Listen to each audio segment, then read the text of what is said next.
Hi, it's Lisa, the Catholic Marathon Mom.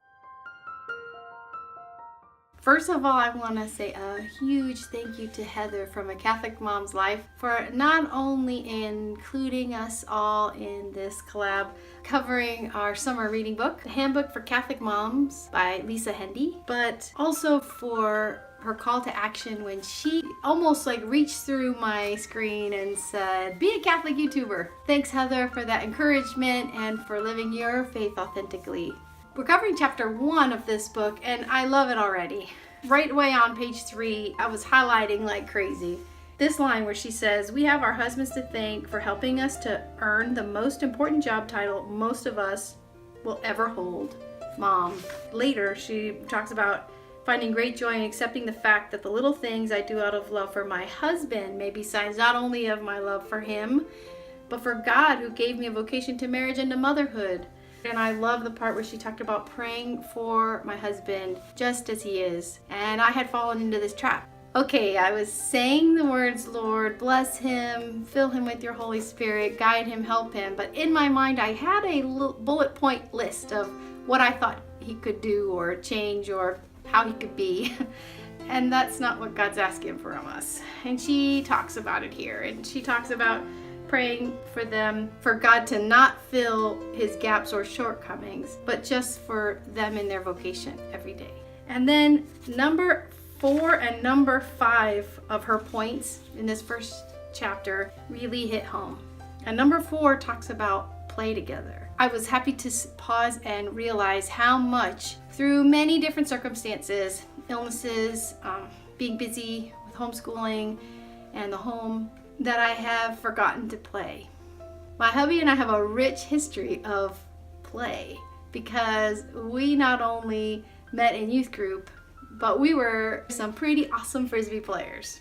And we had a blast playing Ultimate Frisbee at Coral Reef Park. And we ran up and down that field. Oh my gosh, some of the best times ever. We also went hiking together on a hiking trip. We would cycle. We would do all kinds of things outside. Reading this book, she brought to light for me the number of times that I have opted out of different activities with him, especially. If he had a good idea to go for a walk or for a run or for a bike ride, he'd ask the kids and they'd be all about it and grabbing their gear and stuff. And I realized, wow, I have opted out so many times.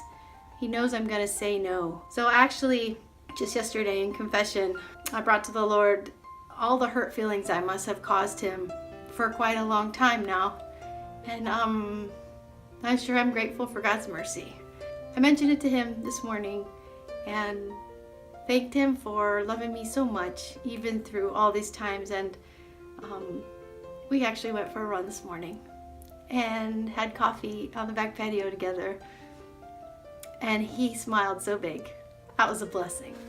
And number 5 in this first chapter that she touches on was fantastic because this rings true in my life. She talks about that a clean kitchen counter wouldn't be considered a part of the marriage renewal vows. And what's so funny about this is something that I just barely realized about my hubby. We've been married almost 26 years now. I have finally figured out that our organization styles are different. Who knew? I have this need to see the things, the papers, kind of stacked so that I won't forget. And he would love if just that counter with just all the things, all those papers could still be there, but maybe on the opposite counter, where when he walks in, it doesn't look like an explosion has occurred. And you know, he never mentions it. I just sort of noticed that he is more at peace when he walks in and there isn't this explosion of papers and such all over the kitchen counter. So I try my best to just tidy that up. Why? Because I could see he's at peace. Not because, oh, it's my duty and if I don't do it, I'll fail. And no, because I love him so much that it's a tiny little thing I could do.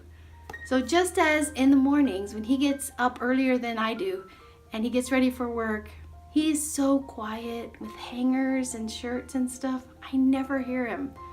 And that's his little way of loving me, one of the many ways he loves me. So I hope you keep coming back and checking out our reflections on this book. Already I'm loving it. Don't worry if you're not where we are in the book study, or if you haven't bought the book, don't even worry about that. Just prayerfully follow along and glean some of the highlights that we are sharing. So thanks again, Heather, for including all of us, and I hope you guys are blessed. Bye now.